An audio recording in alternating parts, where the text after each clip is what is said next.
with you. How much does it speak to the severity of these charges against Combs that the judge denied his bail?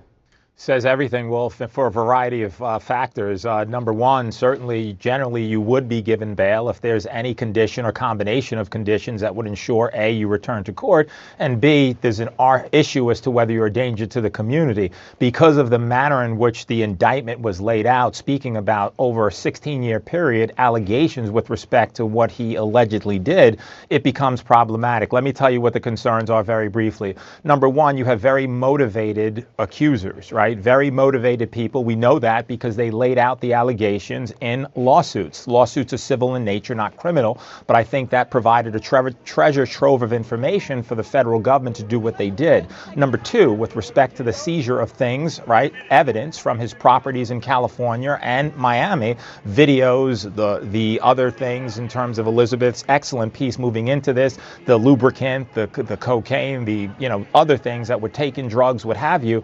It's really concerning. And so at the end of the day, Wolf, it's going to be established with proof or not proof. But here's the last thing. This is a case of the United States of America versus Sean Combs. Why do I say that? Because a lot of other people who could have been charged in this indictment with him were not.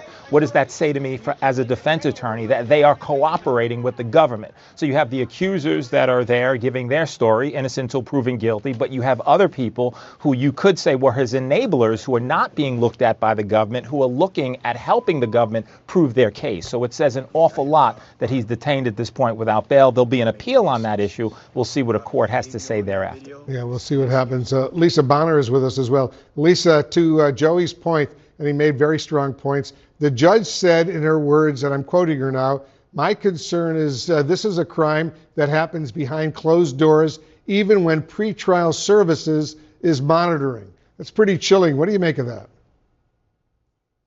Well, I make of that they really do believe that Sean Combs is a flight risk, and they also really believe that he is a danger to society. As Joey said, no, he did not act alone. So there were enablers from his employees, his coworkers, his assistants, to other people in law enforcement that have aided and abetted him in carrying out these crimes. So the judge made clear that there was nothing that she could determine that would really grant bail. Now, I wanted to point out that this is a magistrate judge, and the magistrate judge is really more ministerial in nature, meaning that tomorrow or the day after or soon thereafter, that this case will be given to the district judge who will be hearing this. Now, at that point, they will indeed his defense team will indeed try to convince the judge once again that Sean is not a flight risk and that he should be entitled to bail. I personally do not see that happening for the reasons that I mentioned,